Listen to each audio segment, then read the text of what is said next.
Welcome back, boys and some girls. I found a cool new game called Astronomics. It's a space mining, traveling kind of game where you go in space and mine and also upgrade your ship and your shuttle. Basically, progression kind of game. It's very relaxing and you will see. The game is in early access, so it's not a full review. It's like a first impression kind of video or a light review. Call it whatever you want. I don't know. I'll call it. I just don't know. So the setup for the story is basically you in space, just mining and upgrading your things on your way to Earth. And to strengthen this point, everything that you sell in the game also gives you some kind of dollars for whenever you eventually reach Earth. Right now we have no idea what Earth would actually look like when we eventually reach it, but there is a finite amount of stations from what it seems that you are able to unlock in the future. Right now we only have 3 of them. I think it's like 7 overall. So I assume after all of those, we actually reach Earth. To take a break from mining and to upgrade your spaceship and shuttle as well as your own toolkit, you can find space stations in between the asteroids where you can also pass the time by sleeping to refresh the asteroid on the map as well as save your progress. And that is the general idea for the game. When you dive a bit deeper, your gameplay looks like going to an asteroid to get materials until you're full, then go back to the station to upgrade and sell whatever you mined. On the asteroid itself, you will start with barely anything at all, nothing to automate. You will be forced to do a lot of manual labor, and as you progress in the game, you will have more and more technologies to help you automate the process until a certain degree, where you will have to still keep doing certain things manually, like placing down mining drills and scanning the asteroid surface. A lot of stuff still remain manual even later on into the game. A casual dive into an asteroid will mostly look like this. You choose the asteroid and fly over there with your ship. Then you fly your shuttle while you're avoiding smaller asteroids until you actually reach the predetermined landing zone on the asteroid, where you can spin around in place to actually point certain features of the shuttle closer to the places you may need more access to. After landing, you will grab your mining turret and scanning tool and head over to look for the resources that you may need. If you're generally aiming to harvest the entire asteroid, then you will look for the underground resources first and set up some kind of initial mining turrets to allow access deeper into the asteroid. While you wait for that to finish, you will hover around the place scanning for more resources that you may need or want. After you finish the scanning, you will return to the ship to get even more turrets and resources and then start executing the plan that you have to harvest whatever you need. After you finish harvesting everything, your ship will be very full and you need to eject some resources to be able to actually fly. From then on, it's kind of up to you, whatever you want to do. If you want to sell things or upgrade things, just everything depends on you. The nice thing about this game is it actually lets you go into debt for certain basic resources to actually avoid soft locking yourself with things like work pots or fuel. Now for the actual tools that we get to use, we have some basic things that are very nice when you start, but when you're near the end it kind of gets repetitive because you only have access to a little amount of options. I assume this will change later on with future updates, so I'm not that worried. Right now we have very simple things like mining turrets, mobile and stationary version.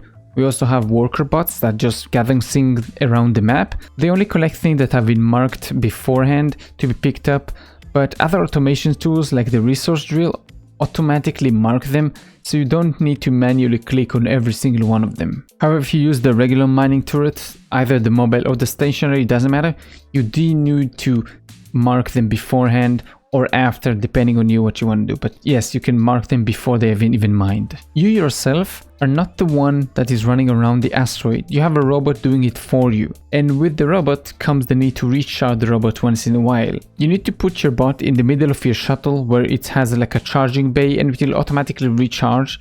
It sounds cool and realistic in theory, but in practice it's extremely annoying. And even after getting the battery upgrade, it always catches me off guard. And it needs me to go back to recharge just in the time for some evil vacuum cleaners to come and attack. The maps themselves are quite varied, but not to the point where after so many hours you will still be wondering how you play each map. There will be a point where you kind of figured out all the maps and how you play them. Aside from that, some maps don't really allow for automations due to big gaps in the ground that cranes cannot cover. And if you're already speaking about cranes, might as well speak about how the AI can be quite dumb, and sometimes they have 3 worker bots just waiting for the same crane because the game allows for one bot to wait on each side of the crane while another bot is already getting handled by the crane. This is mostly a startup problem because later on you're able to pack resources into cubes. It will result in a bit less of a bottleneck, but again, it's just a startup kind of things. It makes complicated maps a bit more of a nightmare to play in. This only becomes worse when you notice that you actually have little amount of time when you start on, and it's kind of stayed the same. It kind of leads me to the next point, which is that asteroids have time on them. When you hover over the asteroid on the map, you can see how much time you have left to collect all the resources on it. Once the time is up, you don't get booted, nothing is lost. The only thing that you can't do is you can't load any more resources into your ship. No matter what you already mined, doesn't matter at all. All your bots will simply drop all the loot and will return to the ship. Generally, when you open the map, higher asteroids visibly on the UI, the high ones, will generally have more time on them. But even then, if you sometimes look on the lower ones, you will still see that they have longer cooldowns, longer timers. I think it's maybe to their size, but I'm not exactly sure. This is a problem mostly at the start, until you get used to it and then you have some kind of idea that you can realistically only harvest one asteroid before you need to rest or reset the asteroids, or at least give up on like most of the resources on the asteroid and only focus on one of them. This happens because all the times for all the asteroids tick at the same time. So while you're mining on one asteroid, all the other asteroids already tick, and you're basically losing time on all of them. As I said, it becomes less of a problem when you have more fuel and money to burn later on in the game. The exact opposite to the way time works on asteroid, crafting doesn't work while you're on the asteroid mining.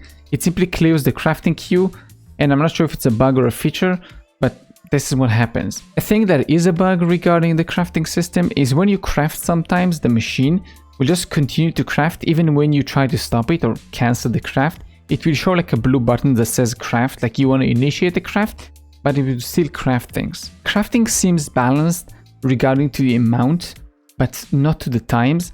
To get, for example, 1,000 steel rods take about half an hour, and it not includes the time you need to actually gather the resources. For certain quests, you need 2,000 rods to get about 1,000 coins. It kind of sounds like a lot, but it's not once you can get like even more in less time later on. Aside from that, due to basically crafting stopping while you're doing other things, you have to AFK while you're crafting. So this means to get this quest done, I need to AFK for like an hour, just leave my computer running in the station, just go do whatever and come back. What I did is simply watch some videos or read some mangas. I just basically waited this hour until the couldn't run out. I had what I needed, donated the materials, and went on to my way. Another thing that is very annoying about crafting, or kind of weird, I hope it's not intentional, is the fact that you only have 3 crafting machines and 2 crafting slots to place them in. So they don't cost a lot to build, but it's still very annoying because you need to do this and this and that and this and that. So it's kind of annoying to have to destroy and rebuild machines. My recommendation to you is pretty simple. Just finish everything you need to do with the crusher because you don't need them after that. So finish things with the crusher, then delete the crusher and put the other one. Just do that. You won't need it again, at least for now. The camera control is a bit annoying. It doesn't let you look forward too much. It mostly downwards, and you even get a top-down view if you really wanted to. This really hurts planning routes while you're on the asteroid, so I recommend trying to do this while you're on your shuttle on your way before you actually land down on the asteroid itself. Oh yeah, I haven't told you anything about purchasing or upgrades available. When you go into stations for refueling, you will also find things like selling kiosks for the resources you actually brought along with you, and repair stations, and a shop to actually allow you to purchase upgrades and additional workers. I have not yet seen if there's some kind of limit to the shop, but you don't need it, you're not even close. Again, at least currently. Aside from those, you can also find the upgrading kiosks that will let you donate resources and money to buy the upgrades both for your ship and for your shuttle.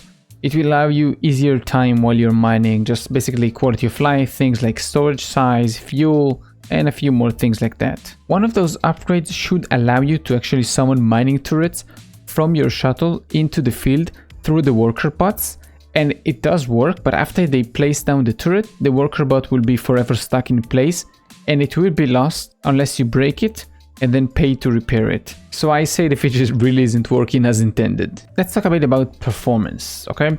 You can tell the game is early access.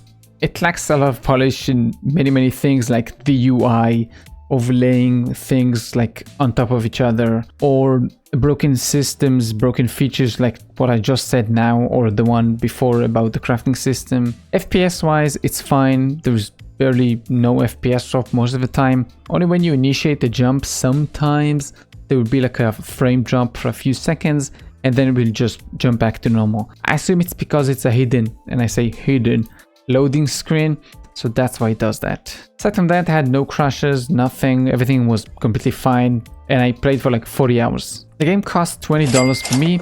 It's an estimate for my currency, so yours may vary. And that's pretty much all I wanted to say about the game.